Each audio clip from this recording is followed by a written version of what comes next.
皆さんこんにちは、月宮姫奈です。イエーイ、今日から私は世界一周行ってきます。わーい、ワクワクする、ドキドキする。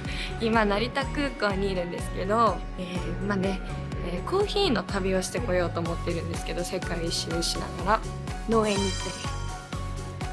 たりいろんな国の文化を見たり、とにかくたくさん勉強したいことあるので、勉強したいと思ったこと全部やってこようと思ってるんですけど、せっかく世界一周するのにこれを私一人で行くのすごいもったいないなと思って、これを皆さんにも共有したいなと思って、今回は YouTube をやろうと思います。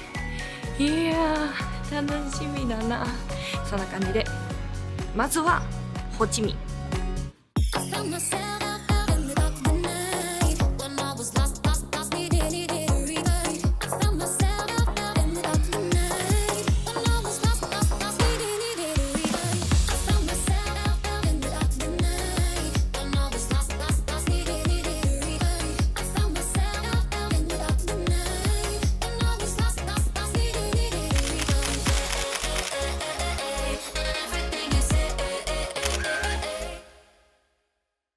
世界一周コーヒーの旅。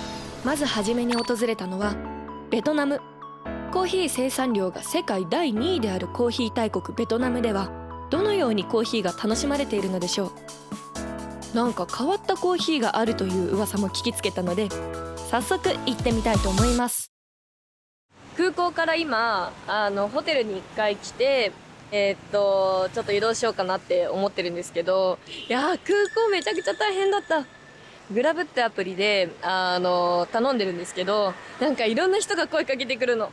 なんかこっちだよって、俺のところだよって言って、携帯をなんかこう取られそうになって、キャンセルされそうになるから、ちょっとさすがに怖くてめちゃくちゃ逃げまくって、なんとか乗れました。そしたらね、すごい出会いがあって、日本人の大学生の男の子が、なんかうまく SIM が機能しなくて、なんか相乗りさせてもらっていいですかって言って、全然いいっすよとか言って乗って、本当にたまたまホテルも近くて、で一緒に乗ったんですけど、いやなんかそしたらすごいたまたまなんか知り合いの知り合いがいたりとか、コーヒーがめちゃくちゃ好きで、めっちゃインフューズドコーヒーのことも知ってたりとかして、さすがに持って行ってたコーヒー1個あげちゃいましたそんな感じでベトナムは、ベトナムコーヒー、ベトナム独特のコーヒーの飲み方があるので、そのコーヒーと、あとはカフェアパートっていうところがあるんで、そこに行ってこようと思います。では行ってみます。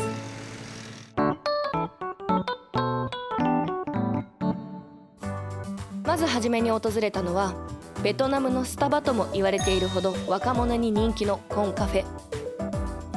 ノスタルジックな雰囲気で家族連れや若者が多い落ち着く雰囲気のカフェでした。はい、まずベトナム最初のカフェはコンカフェベトナムのコーヒーの飲み方の一個の特徴で、コンデンスミルクが入ってるちょっと甘いコーヒー、めちゃくちゃなんか生クリームが入ってるみたいな感じなんですけど、これ一個のベトナムのコーヒーの特徴なんですって。ベトナムコーヒーの歴史。ベトナムのコーヒーの歴史って、まずもともとお茶の文化だったんですって、ベトナムって。なんだけど、もともとフランスの植民地だったんですって。で、1857年にフランスの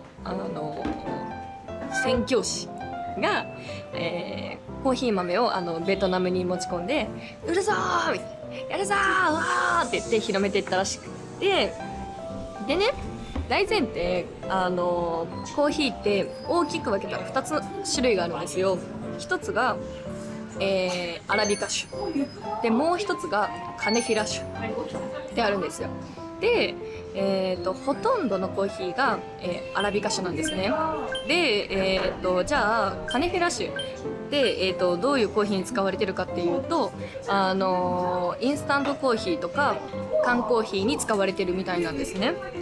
で、なんでそっちの方にカネフラッシュは使われるかっていうと、アラビカ種の特徴が、いわゆるコーヒーの香りみたいなのがすごいあるのがアラビカ種で、カネフラ種はそういう独特なコーヒーのなんだろう、すごいこう香り高い香りとかはしないけど、その代わりカフェイン量が2倍あるって言われてるんですよ。だからなんかみんな結構缶コーヒーとか飲んでシャキッてなったりとかすると思うんですけど、そうまあそんな感じなんだけど、その中でもほとんどがアラビカ種みんなが飲んでるのに対して、こっちはカネフィラ種合ってるよね。カネフォラ種フォラ種だった。カネフォラ種なんですって。さっきからずっと間違えてたけど。で実はベトナムってあれなんですよ、コーヒーの輸出量が世界で2位なんですよ。1位はブラジルですね。ブラジルでベトナムのコーヒーが2位なんですって。全体の、約 20% ぐらいの輸出量なんですけど、カネフォラ種だけでいうと全体の、4割を占めてるぐらい生産されているらしいです。今回はベトナムの生産地は行けないんですけど、また行けたらいいなって思います。で、ベトナムの人にとってのコーヒーは眠気覚ましとかっていう感じじゃなくて、友達とか誰かとおしゃべりするためにカフェを楽しむみたいなのが多いみたいですよ。そんな感じの文化をちょっとまだね1店舗目なんで、いろいろくるくると回って楽しみたいと思います。ベトナムカフェ巡り2店舗目はチュングエンレジェンドコーヒー。ベトナムのカフェの中でも高級カフェで、他の店舗に比べて値段が3倍ぐらいするカフェです。内装に庭園があったり、音楽も和を感じる日本をモチーフにしたものがたくさんありました。今回のお目当てはベトナム式のフィンを使ったコーヒーとエッグコーヒーというコーヒーです。名前だけでは全くイメージがつかないので、実際に注文して飲んでみようと思います。来ました、ベトナムコーヒー。てれーん、ちょっと手で元見えるかな。こんな感じの一式できた。まずちょっと一個一個説明をしようか。これの飲み方があるんですよ。これがコンデンスミルク、甘いやつですね。でこれが今コーヒーを落としてる最中ですね。でこれが氷なんですけど、まずこれをこのコンデンスミルクをこの中に入れます。でくるくるかき混ぜて、でその後にこの中に入れて、飲むんですけど、結構味が濃いので氷を溶かしながら飲んでいこうと思います。はい、じゃあ飲んでいこうと思います。まず作ります。あちあち、すごい。ちょっと取っとこう。これ出てる。まずはこれを取ります。すごい、さっき説明した通りにコーヒーが下にある。でここの蓋を取っちゃいます。イエーイ。でこのミルクを入れます。タッタッタッタッタッタッタ、トロトロトロトロトロトロトロ。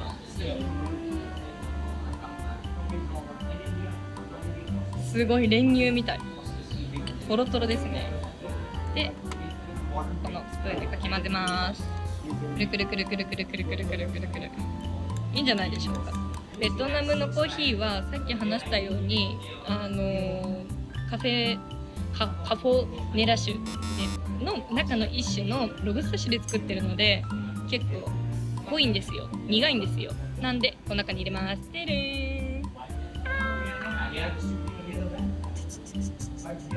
いいんじゃない？いいんじゃない？これちょっと後で中ちゃんと入れよう。でくるくるしながら飲もうと思います。イエーイ。大丈夫かな。美味しいかな。飲みます。いただきます。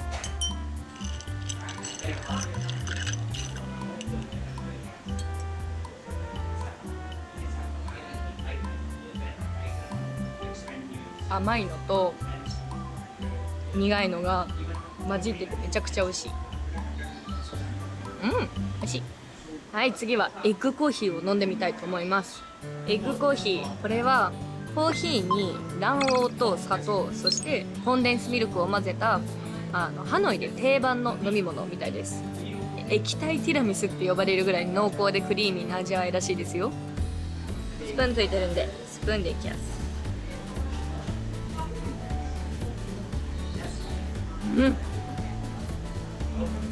プリン美味しい。甘っ。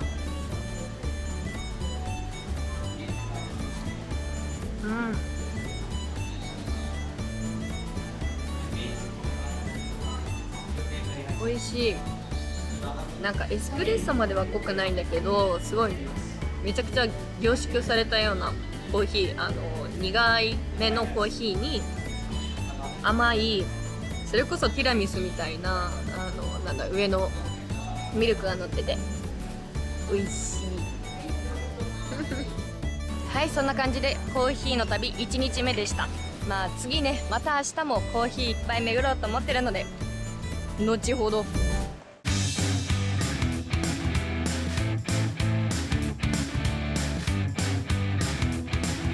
皆さんおはようございます。暑い。めちゃくちゃ湿気がすごいの、本当に。ってことで2日目になりました、ベトナム。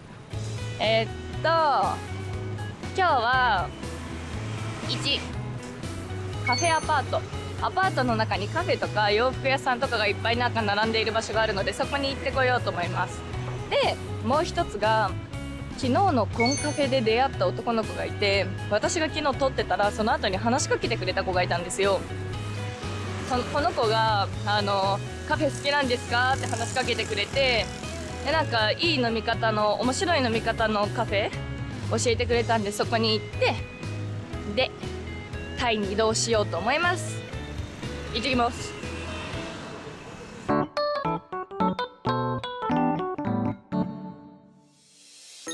ここがお目当てのカフェアパート。もともと南ベトナムの偉い人たちの住所で、立地がいいのでみんな事業者に貸すようになったそうです。国が急成長しているので、いつ商業ビルに立ち替わるかわからないそうなので、この機会に行ってみました。見た目は怖い、廊下も怖い。この中に私の好きなカフェがあるので探します。あったー。帰りに疲れた。お目当てのアラビカコーヒー。じゃあ行ってこようと思います。今回のお目当ては香港発のコーヒーブランドアラビカコーヒー。白を基調とした中に温かみのあるウッドを合わせたスタイリッシュな空間。テラス席はベトナムの街を眺めながらコーヒーを楽しむことができます。私たちにとっての憧れ、ハワイのコナにコーヒー農園を所有しているみたいですよ。ここでちょっと休憩。もう飲んでます。おいしい。アラビカはね、京都にもあるんですけど、京都に3店舗あるのかな。清水寺と嵐山と、あとあそこなんていうのだっけ、清水までに行く道のりの中の百貨店の中にもあるんですけど、私全部行っててめちゃくちゃ好きで、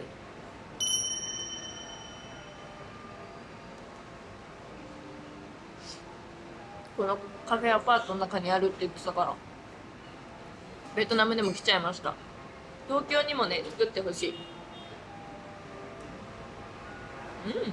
おいしい。でね、これめちゃくちゃやりたいって思ったのがあって、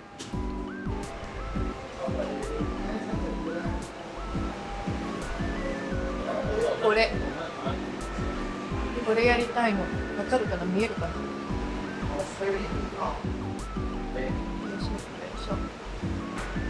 例えば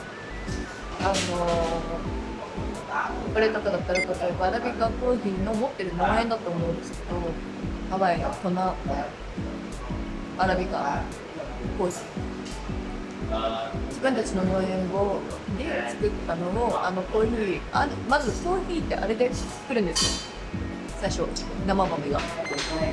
で自分たちのカフェの名前がこうやって載ってるの。めちゃくちゃやりたい、これやりたい、こうやってカフェにしたい。まあね、そうなれるように頑張ります。それにしてもめちゃくちゃいい。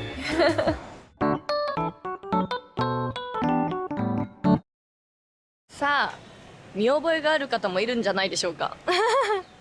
実は今昨日の夜に来ていたチュングエンレジェンドコーヒーに来ています。なぜかというと昨日ちょっと紹介したあそこにあるコーヒーの器具を買いたいなと思って、で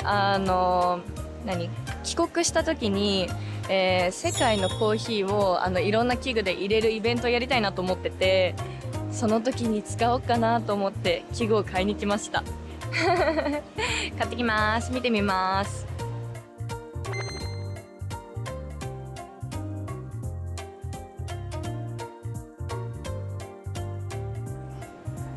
発見。イエーイ。これを買おうと思います。黒もあったんですけど、やっぱ私たちホワイトモンキーなんで、これシルバーだけどこっちを買っていこうと思います。これね、買っていきたいと思うんですけど、なんか私たちだけでゲットするのもあれかなと思って、いくつか買ってベースで販売しようと思います。みんなでお揃いで一緒にコーヒー飲みましょう。よかったらチェックしてください。概要欄に入れときます。イエーイ、ゲット。フィンゲットしました。みんなで一緒にフィンで飲みましょう。楽しみ。じゃあ次はおすすめしてもらったカフェだ。ベトナム最後に訪れたのは、これ読み方合ってると思うけど、おそらくカフェボット。1968年創業のヴィンテージカフェ。50年以上の歴史があるってすごい。石炭でお湯を温めて、ネルのような布でコーヒーをこして入れます。私はコンデンスミルクたっぷりのベトナムコーヒーを頼みました。ゲットしました。なんとかゲットしました。でもいい人だった。可愛かったおばあちゃん。じゃあ飲んでいきたいと思います。どうしようかな。車の中で飲もうかな。ちょっとね、この辺危なそうなんで車の中で飲みます。というのも、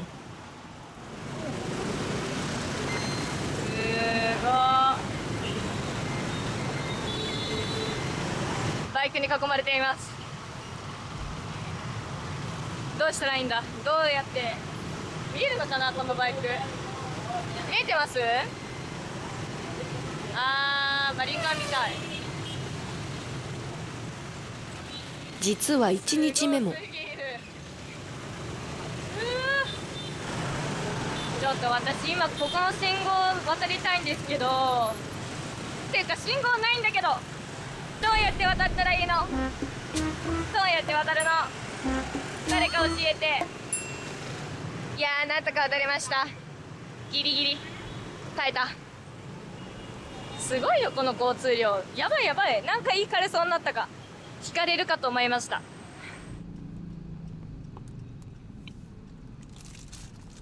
めちゃくちゃ甘い。もう分かりました。もう私は分かりました。ベトナムのコーヒーはめちゃくちゃ甘い。